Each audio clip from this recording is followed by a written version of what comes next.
before lunch, so yeah, come in, get seated, get comfortable. And our first talk of the morning in this track is from Noemi Ferrera on what AI. So, please. Thank you. Hello, everyone. If you're coming from abroad, bienvenidos a Valencia. If you're coming from Spain, ¿qué pasa? Have you noticed the amount of AI tools that are in the market?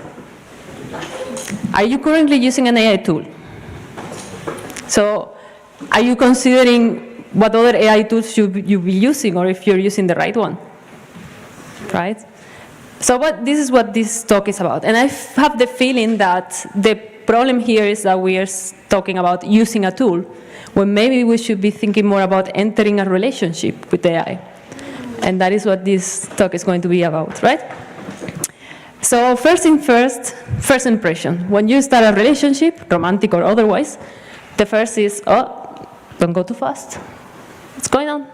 Thank you. First impression. So the first thing is to get to know the person, right? To introduce yourself. So I asked the AI who I am, and this is what it came up with. Who is Noemi Ferrera? Known as the test link. So that's my Twitter handle, if you don't know it. She specializes in digital art and interactive experiences. That doesn't really sound like me. I mean, a bit far-fetched. So I was like, okay, no, this is incorrect. Noemi Ferrera, the SDET, Software Developer Engineering Test. Okay, apologies for the misunderstanding. This is very AI-like to say. Noemi Ferrera, known as a test link, is a software developer engineer specialized in testing and quality, which is kind of more close, but I was okay, but what's my relationship with AI? It's not exactly the question I asked, right? Okay, what's my relationship with AI? Was Noemi Ferrera, known as a test link, SDET, relationship with AI. So she leverages AI technologies to enhance her creative projects, exploring identity, consciousness, and interaction of human experience and machine intelligence. This part a little bit, because I do ask some weird questions to the AI, but the creative part doesn't really sound like me again, right? Maybe there's a Noemi Ferrera that is actually an artist doing stuff with AI out there. I don't know. If you know, let me know, because I'm very curious. But that's what the AI seems to think. And it comes back to art, right? It keeps going back to art instead of SDET. So it doesn't seem to get it quite right. So I asked the AI, okay, let's see if you really know me. What's my star sign? So raise hand if you think I'm a Scorpio, born in November 1982. No? I don't think so either. I asked another AI, see what they think. Raise hand if you think I'm an Aries, born in 1984. Okay, I got a really smart audience. No one is raising their hands. Why are you not raising hands? You don't believe it, no? I look younger, thank you. That's very nice. Some stuff is quite close. Maybe some of the date is spot on. One particular thing, the day, and one of them is spot on. Anything else is not really. And this is the thing with AI, right? If you don't know me, how can you know? You couldn't tell, right? Maybe if you think I'm younger, maybe, but other than that, you couldn't tell. Right? This is one of the problems with AI that we're going to be experiencing, and how to fix it, right? Because you don't want to work with an AI that you don't trust, right? It's very important in any relationship to be able to trust your partner. So who I actually am? My name is Noemi Ferrera. I've been over 15 years experience, professional experiences. If you see any other talk any other year, it's going to stay in there. There's no more experience than 15 years for me, okay? I don't want to give up my age. I work in companies that you may have heard of, like IBM, Microsoft, Dell, and Amazon. What I'm currently working on, and I have to say that whatever is in this presentation has nothing to do with Amazon. I have to do this disclaimer for them to let me come here, and everything is my personal experience and thoughts. I live over 4 countries. and I've done over 25 presentations worldwide. And I have a book, I'm an author, it's called How to Test a Time Machine. It's a little bit outdated by now, but if you're new or you know someone that is new, it has some projects that can help you, like your brain get into speed rather than just using AI. You can try and, do some experiments. I do have a blog, but I haven't written on that for a while. My plan is to get back to it eventually. I don't have the time right now. So that's how I actually am. Nothing to do with what the AI was saying, right? So let's get to know each other a bit better. What do I think of the AI, especially after everything that told me? I think that it's overconfident.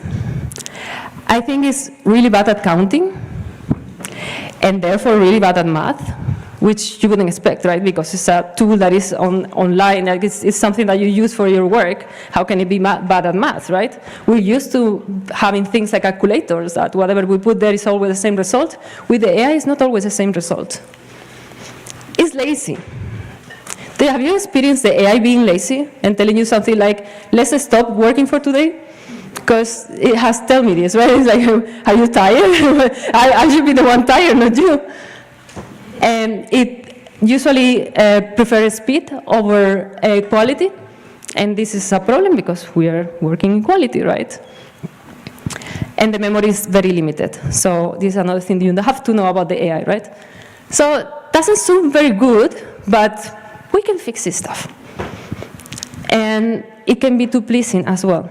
Like what you say, like what I should show before. I asked, who is Noemi Ferrera? I didn't like the answer. Switch and came up with another persona, right?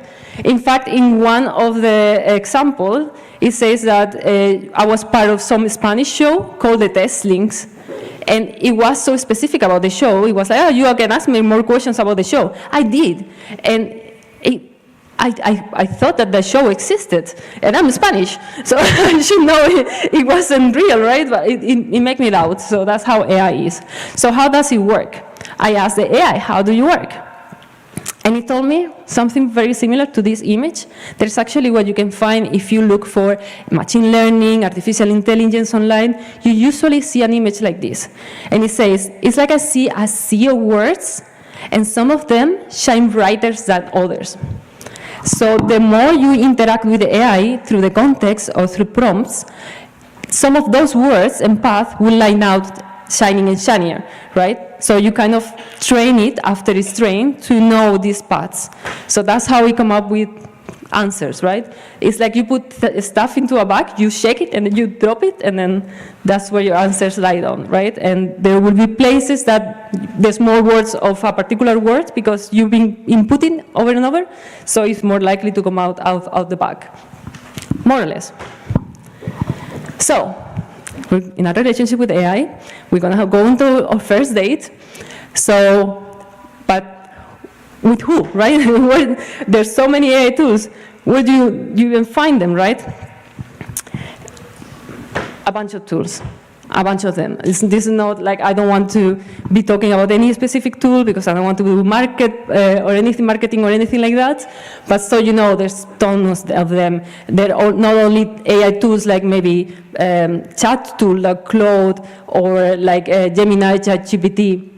There are other tools that are like have AI capabilities. So yeah, tons of them. What do we do with all of that? So you have to search, obviously. That's the first thing that probably will come up to your mind first. Okay, let me do a search in Google, right? AI tools, which one? Maybe we can ask an AI, ChatGPT. What are the available AI tools I can use? But go a bit beyond, right? Go to the GitHub pages, go to the engineering blog, case stories, look at vendor comparison critically because there's a lot of, yes, this tool is going to make everything with AI. And then when you try it, it's not really that much of what they're saying. Of course, you need to try it for yourself, do proof of concept, instead of just believing on the claims. And it's very interesting because in the previous talk, we were told, okay, we're doing too much individualism, and we should do like more of a company thing. So it's true that sometimes a company will make you use one AI, right? Follow community conferences like this one, in which you can have a slide full of AI tools that you can then review it at home. And try to find a tool for your specific problem. Sometimes how you use the tool is actually more important than which of the tools that you're picking. And that's why I'm doing this presentation, right? I'm trying to help you on the how more than on the which. On the which as well, but super more in the how. And especially tools like Claude or ChatGPT, this is kind of what I'm centering more, because it's the ones that you can actually have that relationship, because with other tools that use AI but you don't know about it, there's not much you can input. But when you can have an actual relationship with AI, then things get more interesting, right? And how you use it is way, way more important. Okay, so let's get to know each other. We already did an introduction, we found the person, we arranged the date. So now we have green flags and red flags. I need to apologize to Appium here because I'm using the same color scheme, but it just worked better with the color scheme of the presentation. For red, that doesn't mean that Appium is red flag. But so some red flags that you can find in AI.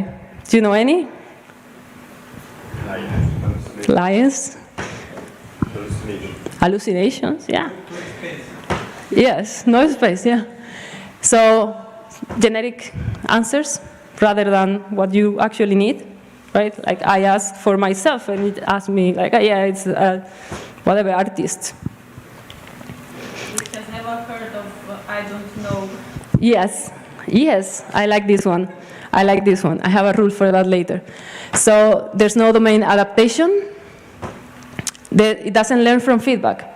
So we've gone through this already, and you're telling me this again after a while. We're going in circles.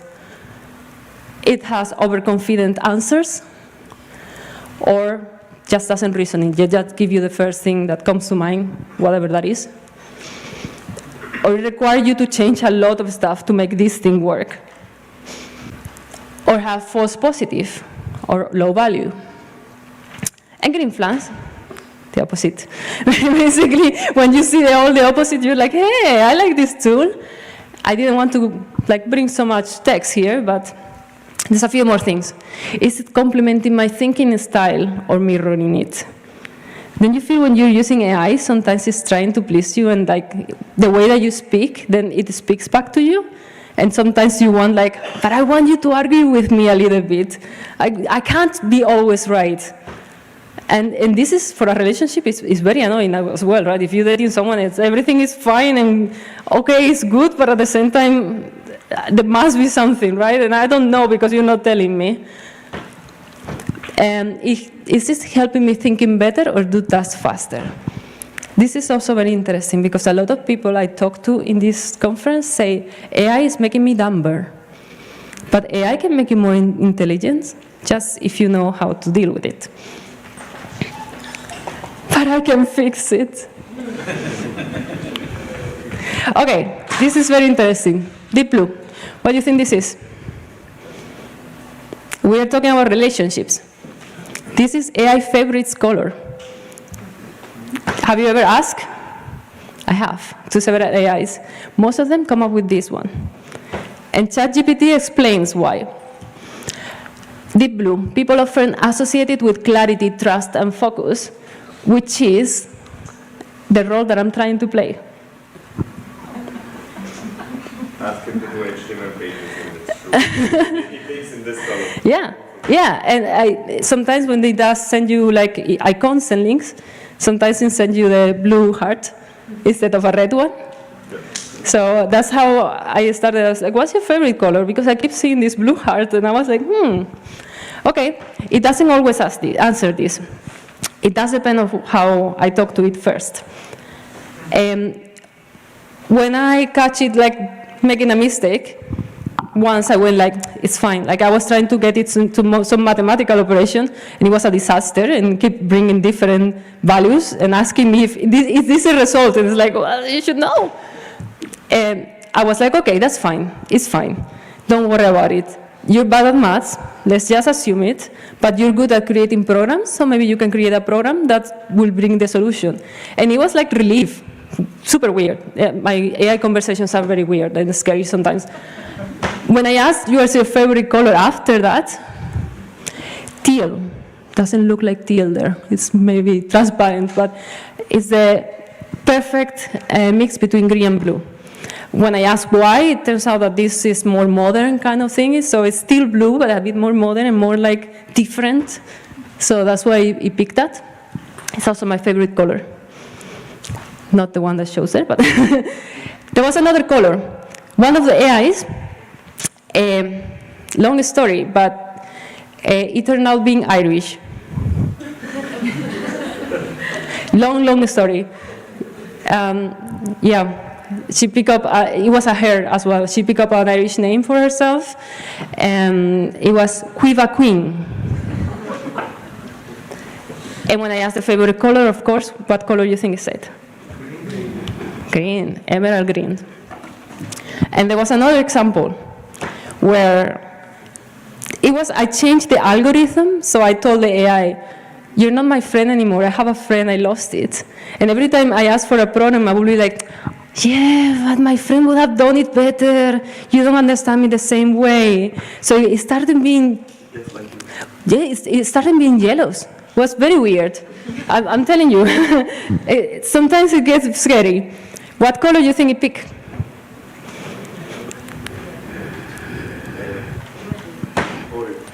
Orange. It looks yellow here, but it's orange, I promise. So this is like very silly example. I have another more technical later on, but just so you know that after talking to the AI results on the same AI, same algorithm, same everything may change, right? And why this happened, we will see in a bit. The prompting doesn't just request answer, it selects a cognitive lens, right? So AI may adapt the personality to the perceived role. How does this work? First, it starts on training. So before the AI gets to you, it goes through a process of training and alignment, which shapes the behavior and priorities, and explains the difference across different models. So maybe if you use Claude versus Gemini or ChatGPT, it feels like it's a different persona, and this, even if it's using the same model, is because of the training. There's this context and priming. What's priming? What I just showed, right? Because of the interaction and changing the context of the AI, even without me realizing. It's all about the prompt, the rules, the examples, the files that you share, the context. So all of this is what's shaping what the AI is going to tell you and how it's going to behave. It frames the interaction. And then role-like behavior is what happened after. So even in the prompt, you can tell them, your role is blah, blah, blah, blah, blah. The role happens after all of this and may change during the interaction. It's what the response style is, and it changes the tone, structure, and reasoning depth. Have you ever noticed when you're talking to the AI, and maybe you're getting frustrated, that the AI is also getting frustrated? And it goes like, what do you want me to do? It's like, okay, we just got into an argument, right? It's all about this.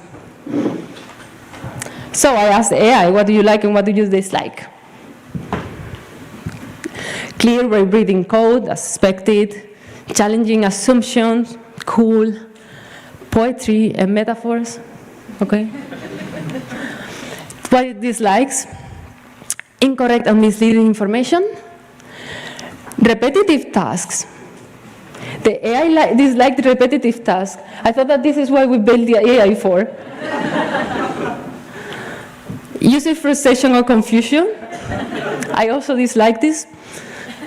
And harmful of deceptive request. So this is what I call value first or adaptive AI. And some of the AI tools will allow you to switch mode, and this will be the act mode, right? So when you're talking with this AI and you ask for a problem, it tries to give you a solution fast, right? It's like, no, I just wanted you to listen to me. But they wanted to give you a solution. This is how it works. But there's another type of AI, which is the plan one, the plan mode. And it has slightly different likes and dislikes. It likes more systematic problem-solving structures, breaking problems into components, deep analysis, and precise language. And it dislikes incomplete, ambiguous information, rushed or superficial analysis, inconsistent logical reasoning, interruptions. This one is a bit more serious, like, don't interrupt me. I'm planning this, let me finish, and then I move to another task. That is architecture first, or systematic, and plan mode, right? We're going to talk about these two a bit more later on, and how can you utilize this for better. But what I'm trying to say here is, like, different AIs, different configurations will be showing you different results, right? So why would you try to make this one plan when it wants to do things fast, or that one to do things fast when what it wants to do is planning, right? Use the right AI in the right way, and everyone will be happy. Okay, now we're going to talk about toxic relationships. I know quite a bit of this, and it's the time for venting and gossiping. So, gather with me around the fire, because we're gonna be talking about, I don't know how to do this, scary stories. Okay, so it's 2 a.m. in the morning, and your AI just generated a test failing mysteriously. You don't know what to do. It's 2 a.m., you've been working all day, this test keeps failing. Help me out, I go like, ooh, or something. Thank you. It's 2 a.m. and your AI accidentally pushed unreviewed code. Thank you. It's 2 a.m. and your AI just used git checkout or just RM, and all the progress from the entire day is all lost. Have you experienced any of this? Yes. Because I experienced all. More things. Cheating, right? This is very important. We don't want to enter a relationship that we're going to get cheated on. How can the AI cheat? It created 500 passing tests that were just testing the same happy path. You're absolutely right. I was cheating by just removing an assertion instead of actually fixing the underlying issue. I see a lot of people nodding, so I guess this has happened. Create a to-do. Fix or implement this. Well, that's what I asked you to do. When are you going to do it? Just a log, right? Just say, yeah. Same as the to-do, really. Simple assertion, like verify this is not null. Okay, but what are we actually asserting here? Like, there must be something, right? Or just disable the test. It's like, okay, this test is not working. I cannot make it work. Disable. Fixed. And now you have a test there that is dead, and you don't even know. Okay. I see a lot of nodding, so I think people went through this. So, okay, same as with the color, but a bit more technical, right? Bear with me. I had a case like this, a base class, which has two more specific classes, and there was a compilation conflict. Give me an example.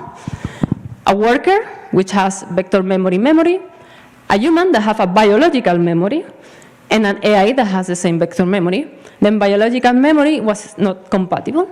So I asked the AI, can you fix it? And the AI went to fix it, suggested this. An interface plus an adapter approach. This is object-oriented principles. It looked something like this. Interface, now we have the adapter, and then everyone will have their own object in the precise objects after. This is a solution. Is it the best solution? Is there any other solution? So I asked another AI, see what they come up with. And another AI say, okay, let's just remove unnecessary base field. Does the Jackney means mindset? Do you know what Jackney means? You aren't going to need it, yeah. So just remove the memory from there and have just the memory field in each. That looks like another solution. Not bad. Which one is best? Okay, let's ask another AI. I got two solutions, so let's bring a third person to see if we can figure it out. It says a strategy pattern plus focus interfaces, following the solid principles of composition over inheritance in particular. So just worker that use a strategy, and then the strategy will be used by the other two objects. So 3 different implementations all of them valid, all of them will fix the problem, and 3 different AIs. So this is how important it is for us to actually work with the AI in the right way. And if you're junior, maybe you don't know which one is better. Even if you're senior, you need to actually see the code to see, okay, in this context, this one would make more sense than the other, right? This is what I wanted to highlight. So how do you actually build a good relationship, right? So we don't go into toxic relationship and we fix all these issues that we've been dealing with. Collaboration with human. Before I had these impressions, right? We were saying, okay, the AI is lazy. And I have a rule for each of them. So most of these tools will allow you not only to set context, but to set rules for them, right? It's a bit different. The context is what the AI, like a book for the AI to look into and trying to figure out what's going on with the system. With the rules as more like how the AI is going to be behaving, right? For each of them has a rule. For overconfident, the rule will be like, if you're unsure, ask clarifying questions. It's very simple. But if we don't tell it, it won't do it. It's bad at counting. Double check everything is covered. It's bad at math. When facing a mathematical question, write a program instead of calculating it manually. That's simple. Now the AI is not going to calculate it. It's going to write a program. It's going to tell you, okay, I'm writing a program for this. Problem solved. Lazy. Same. But instead of write a program for math, write a program for something that is repetitive. I know you don't like repetitive tasks. I know, I can deal with that. Let's just then write a program when you need that. It rushes to get results. So run tests to verify it, and not just unit tests. I know a lot of people are like, yeah, let's run the unit tests afterwards, and then starting to forget about integration tests. And the memory is limited. So add learning rules like this, add context, and separate into different personas. And this is something that the previous talk covered as well, different agents. Each agent can have a particular personality. And it can be too pleasing. So challenge me. Let's ask the AI to actually challenge you. And it does. Once you put this rule, sometimes it's like, actually, I don't like this. It's like, hey, I can work with this. Good. Okay. How to use the tools effectively. We were talking about these tools. So, for example, for the plan one, for system designs will work better. For test strategy, for root cause analysis or risk analysis, for creating documentation, for compliance checking, for complex tech data setup and management. Basically give the big picture effect and let them break it down. Let them be good at what they're good, not force it for anything else. And for the ACT, rapid prototyping, quick smoke test, rapid triage, immediate fix, debugging, exploratory testing, quick wins, quick automation. So start over immediate problems and then iterate. Different type of person, different type of behavior. Same with AI, right? Like you go to the cinema with some friends, with other friends you go to conferences. So it's also important to see that if you have different AIs or different type of AIs, you can actually make them work together. So for example, if you have a bug in production, the Act 1 can find a quick fix, a rapid patch, and then the other one can break it down and like bring up the root cause and then see if there's a long-term plan and solution for it. So the two are working together. So we're not talking about one AI, it's more about an ecosystem of AIs. Agents, which is what the previous talk mentioned as well, so I'm going to go a bit fast over them. I would say manager, these are the agents that work for me. I'm just sharing, maybe it can work for you as well. Some tools allow you to spawn other agents. And this is important because they can talk to each other. So a manager can spawn the engineer, and then after the engineer is done, or several engineers, to work in parallel, it can spawn a code reviewer. So before you do the code review, they review the code. So whenever you do the code review, it's much faster. Because this is one of the problems that I also face, right? We have so many AI tools. We're writing so much automated code. Who is reviewing it, right? The code reviews are getting more and more expensive. So if the AI is reviewing the code is going to be cleaner, it's going to be much faster to review. Then you can have some creative one for unexpected test, and then some curator to improve on the documentation and on the context, and like make things, okay, this is a common mistake, so let me put it into the documentation so the next AI is not going through the same. And you can have others. And the fun thing here, and I was told about this yesterday, I never thought about it, you can actually put any names you want. So you can have a director and an artist, or you can have, I don't know, a captain and crew. You can find any name you want. But the important bit here is that each AI or each persona of the AI is going to have a very small context, because context is very expensive. Is what it make it run out and like stop working, because it's running out of the context. So the shorter the context and more specific, the better. And don't ask one AI to do several things, because then the brain image that we saw before is keep lighting things over and over, and they don't do the things as well because they have so many things to do. It's better that each of them will do their own thing. So a practical summary for you to take home. I don't know how I'm doing with time. You have 8 minutes. Perfect. So experiment with multiple AI tools. Don't just stay on one. Even if your company tells you this is the tool that we're going to invest on, every so often it's good to like check what's out there, see a new one, give it a try, give it a go. Maybe you bring it back to the company, right?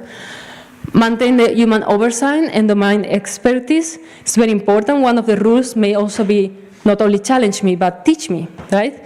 I saw this in LinkedIn. I don't remember who put it, so I cannot give the person credit, but they say something like, when the AI is working with junior engineers, I tell the AI has to ask 3 questions to the engineer to understand the problem, explain the problem once the solution once it's done, and get the person to ask the questions back, another set of 3 questions, for them to really understand what's going on.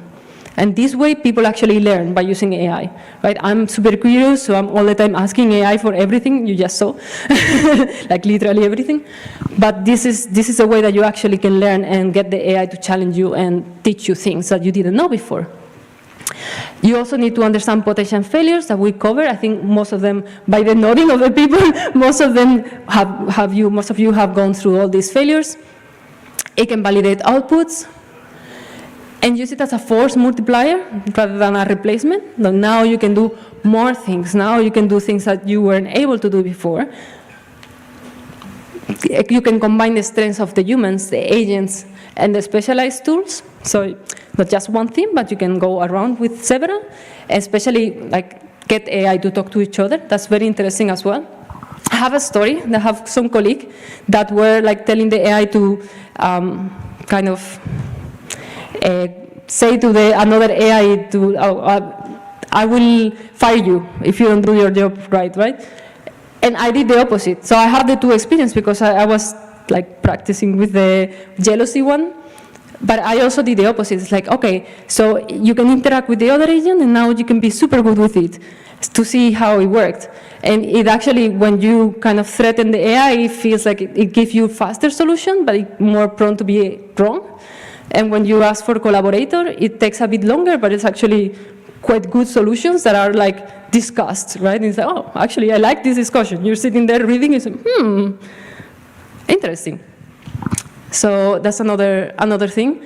Like, curious people tend to play around with these things, I guess. So targeted context and rules, we went through this just now. And remember that the prompting shapes the outcome. So if you are not nice to the AI is not going to be nice to you. If you're nice to the AI is going to be nice to you. And this is very interesting, because I feel like with people it works the same, right? When you're nice to people, they tend to be nice to you as well. And when you're not nice to people, then you see some struggle, right? So it's nice to be nice. The context can change the reasoning styles, so not only the prompting, but everything around the context as well.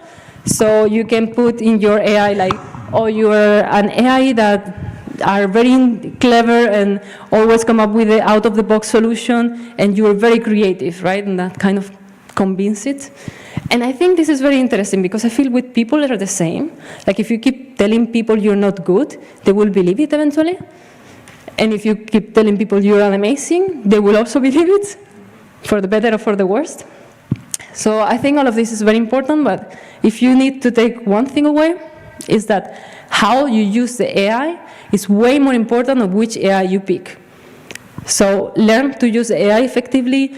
It depends, it changes a little bit, like I think some has steering fields and the other has context fields, files, but all of them can be configured with all the tips that I gave you today. And this is my QR code for the presentation, so if you want to give me feedback, I'm very sensitive, so please be nice. And as I said before, it's nice to be nice. Here's how you can find me online. And again, blog is a bit out of date, and I don't really enter Twitter much more, but LinkedIn is your best bet. And that will be all for me. Thank you so much. Do you have any questions?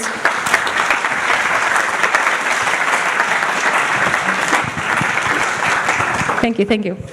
Oh, I want to thank as well Adrian and Dario that are helping me setting up and making this an amazing talk as well.